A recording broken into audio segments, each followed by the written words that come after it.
Audio Jungle.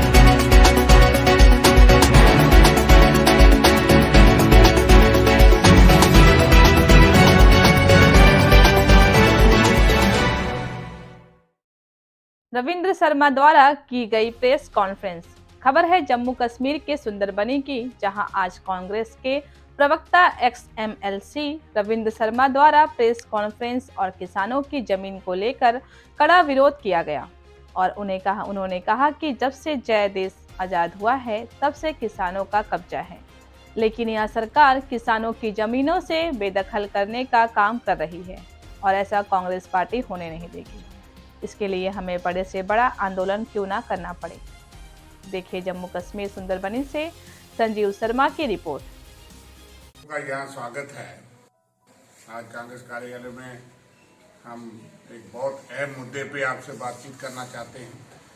मेरे साथ हमारे यहाँ के ब्लॉक प्रेसिडेंट हेडक्वार्टर सुंदरबनी की DFO रेणुका शर्मा साहब, हमारे अजीत सिंह जी सियोट के ब्लॉक प्रेसिडेंट हैं, हमारे देवक ब्लॉक पे प्रेसिडेंट साहब का सरपंच तीर्थराम शर्मा जी हैं, हमारे जिले के जनरल सेक्रेटरी हैं अशोक कुमार जी, गोविंद सूद जी हमारे यूथ के प्रेसिडेंट हैं, अश्विनी जी हमारे यहाँ के प्रोमिनेंट हमारे ऑफिस सेक्रेटरी भी हैं, योगराज शर्मा जी हमारे जिले के पहाड़ी के स्टेट के जनरल सेक्रेटरी हैं, चुनी लाल जी हमारे एडवांस साहब जनरल सेक्रेटरी हैं हमारे जिले के, सूबेदार कश्मीर सिंह साहब हमारे जिले वाइस प्रेसिडेंट हैं ब्लॉक सुंदरबनी के, मास्टर द्वारकानाथ शर्मा जी रिटायर्ड हमारे ब्लॉक के साबका सदर, ओम प्रकाश जी हमारे सियोट ब्लॉक के नायब सदर हैं, सरदार महेंद्र सिंह जी हमारे जिला के सेक्रेटरी हैं और सोनू कोहली जी हमारे यहाँ शहर के जनरल सेक्रेटरी हैं। चंद साथी आज एक बहुत अहम मुद्दे पे हम बात करना चाहते हैं।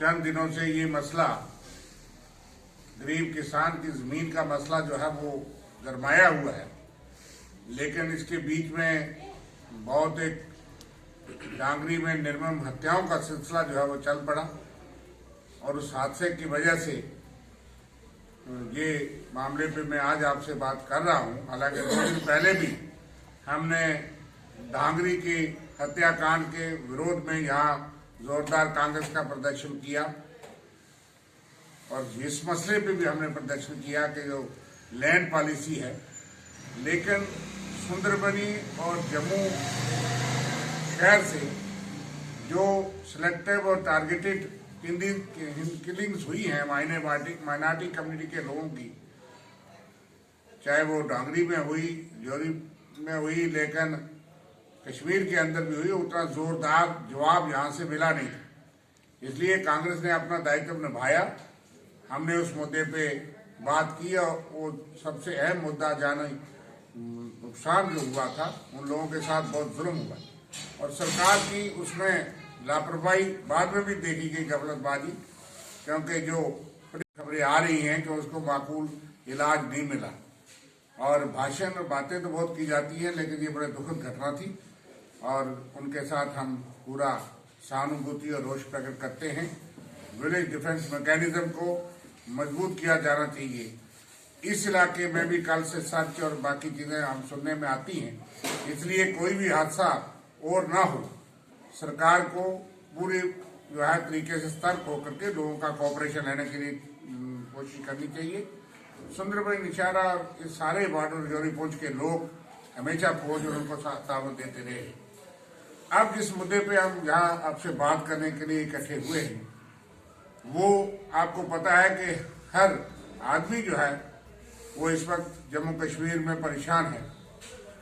किसान खास करके जो लैंड पॉलिसी और हम सुन रहे हैं, जिस तरह की धमकियां सरकार दे रही है, तानाशाही आर्डर जो है वो निकल रहे हैं, फिर इनको हम तुगलकी फरमान ना कहें तो और क्या कहें कि जो लोग 70 साल से 47 से पहले के भी काबिज हैं, स्टेट लैंड हो, कस्टोडियन लैंड हो, कोई भी हिंदू मुस्लिम सिख ईसाई हो, रिफ्यूजी अलाटमेंट हो, लोकल अलाटमेंट हो, कोई काबिज हो, वो लोग जो हैं आज उनको बेदखल करने का एक सिलसिला जो है वो शुरू हो गया है और पिछली सरकारों ने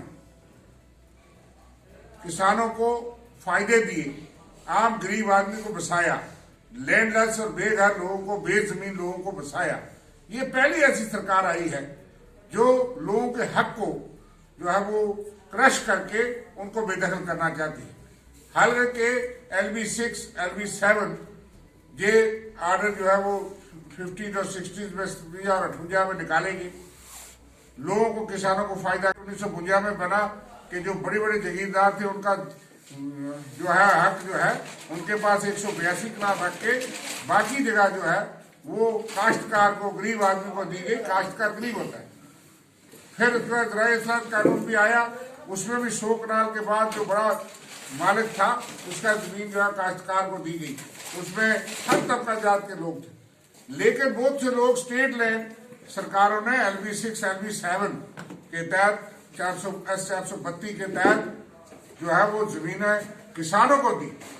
आज देखने को ये मिल रहा है कि कानून कुछ और कहता है, सरकार के हाई कोर्ट और सुप्रीम कोर्ट में बातें कुछ और है। जमीनी लोगों पे यहाँ पे एक ही लाठी से गरीब को, अमीर को, जो लैंड ग्रैबर है, जो बड़ा बड़ा जो है वो कब्जा करने वाले वो भी, और किसान मजदूर जो है गरीब आदमी, उसके लिए भी एक ही लाठी से वो जो है सबको धमका रहे हैं, निकालना चाहते हैं। पहले गैर कानूनी तरीके से बगैर किसी नोटिस के जो लोग 60 साल, 70 साल, 30 साल, 40 साल से कब्जे में बैठे थे, दफ्तर में बैठ के उनकी गिरदावरियां लाल स्याही से खत्म कर दी गई। उनका कब्जा जो है सरकारी तौर पे उनको बेदखल कर दिया गया और कागजों पत्रों में वो बेदखल कर दिए गए, जबकि कानून कहता है कि आपको नोटिस देना है, उनको सुनना है। लेट होगी तब आप इकट्ठे होकर के देखेंगे। और आज वो वक्त भी आ गया कि सरकार कहती है कि 3 महीने में पहले खुद ही जो जमीन आपके बाप दादा ने बंजर, कदीम, अराक, आप काट के मेहनत करके जो है वो काट के किसान ने थोड़ी बहुत बनाई, क्योंकि पिछली सरकारों के आदेश थे कि ग्रो मोर फूड। किसी वक्त देश में अनाज की कमी थी और अनाज जो है वो विदेशों से मंगाया जाता था। उस वक्त सरकारों ने निर्देश दिए, लोगों को बचाया कि ग्रो मोर फूड के तहत जो जमीन आपके आसपास है, कोई किसी के पास अपनी जमीन भी अगर थोड़ी है, कोई आसपास कोई रक्कड़, राख, आप बंजर करीब कोई आप आबाद कर सकते हो, तो वहाँ जो है फसल हो ताकि लोग भूखे ना मरे। आपको याद होगा कि लाल बहादुर शास्त्री जी ने ऐसे प्रधानमंत्री कहा था कि हफ्ते में एक दिन जो है वो व्रत रखा जाए, क्योंकि देश में गले की, अनाज की कमी थी। आज तो हमारी सरकार ने 2014-13 में कानून बनाया था कि 2 रुपये किलो कनक और 3 रुपये किलो चावल दे दो, जिसकी आज मुफ्त दवाई देते हैं कि हम दे रहे हैं। वो 13 रुपये या 15 रुपये का राशन है, चीनी और बाकी चीजें काट देगी। लेकिन 35 किलो राशन उन्होंने कानून बनाया था, क्योंकि हमारे पास आज अनाज की कमी नहीं। और मुफ्त देने के बजाय 2 रुपये किलो तो बाजार से या किसान से भी खरीदी नहीं जाती, लेकिन 2 रुपये 3 रुपये किलो के मुताबिक उन्होंने दिया था, क्योंकि अनाज लोगों ने, किसान ने पैदा किया। जैसे पंजाब और देश भर के किसानों के साथ 1 साल जद्दोजहद करने के बाद इस सरकार ने वो कानून वापस लिया। आदेश निर्देश ये भी वापस लेने पड़ेंगे। गोली लाठी खाएंगे, लेकिन किसान को बेदखल नहीं होने देंगे। मैंने 2 दिन पहले भी ऐलान किया, 3 दिन, कि हम भूमि बचाओ आंदोलन करेंगे। और बाबा विनोबा भावे ने भूमि दान आंदोलन देश के अंदर किया था। जम्मू कश्मीर में हमको मिलजुल के, और कांग्रेस पार्टी इसका बात करती है कि हम भूमि बचाओ आंदोलन करेंगे अगर इन्होंने ये आदेश वापस नहीं लिया। जबकि हाई कोर्ट में गवर्नमेंट ने ये खुद कहा है कि हम छोटे 10-20 मरले वाले लोगों को के लिए पॉलिसी बनाना चाहते हैं, इसलिए रोशनी के खिलाफ उन्होंने नजरसानी करके कहा कि इसको थोड़ी देर रोका जाए। और सुप्रीम कोर्ट में जो लोग वहां गए, तो सुप्रीम कोर्ट में उन्होंने जो है वो वहां जो सरकार का वकील थे तुषार मेहता जी, उन्होंने कहा है कि हम कोई ऐसी जबरन कार्रवाई नहीं करने वाले, क्योंकि सुप्रीम कोर्ट ने कहा कि पहले माननीय हाई कोर्ट फैसला करे। लेकिन उन्होंने गारंटी दी गवर्नमेंट से कि आप इतनी देर तक हम स्टे नहीं करते, लेकिन आप इतनी देर तक कोई जबरन कार्रवाई नहीं करेंगे। और सुप्रीम कोर्ट में गवर्नमेंट हल्फनामे पे उन्होंने करार दिया है कि हम कोई ऐसा कोर्सिव मेथड जो है इस्तेमाल नहीं करेंगे। और यहाँ पे निर्देश दिए जा रहे, लोग परेशान हैं। जबकि कानून ये भी है कि 30 साल अगर आप स्टेट की लैंड पे बैठे हैं, लॉ ऑफ एडवर्स पोजेशन से आप 30 साल के बाद उससे जमीन नहीं छीन सकते। वो किसान, वो आदमी जो काबिज है उसका हक बनता है। पहले 60 साल था जम्मू कश्मीर में, यूटी बनने के बाद वो 30 साल हो गया। ये अपनी पार्लियामेंट का, अपनी रियासत का कानून मानने को तैयार नहीं। हाई कोर्ट, सुप्रीम कोर्ट में आपके स्टैंड अलग है, और यहाँ पे किसान, मजदूर, लैंडलेस लोगों को भी बेघर करने की जो आपने साजिश और मंशा बनाई है, इसको कामयाब नहीं होने देगी कांग्रेस पार्टी। और मैं सबका ताउन करता हूँ। मैं एक लीगल टीम भी कॉन्स्टिट्यूट कर रहा हूँ, हमारे सीनियर लॉयर्स से साथी हैं जो इससे ज्यादा जानकार हैं। हम पूरी तौर पे लोगों की बिल्कुल मदद करेंगे, कानूनी तौर पे भी, निःशुल्क और बिल्कुल मामूली खर्चे पे लोग कहीं लूटे न जाए, गलत रास्ते पे ना जाए। मैं आवाम को एश्योरेंस देता हूं कि हम बेहतरीन से बेहतरीन लीगल और सियासी जंग लड़ेंगे, क्योंकि पहले तो मुझे विश्वास है कि ये आर्डर रोकना पड़ेगा।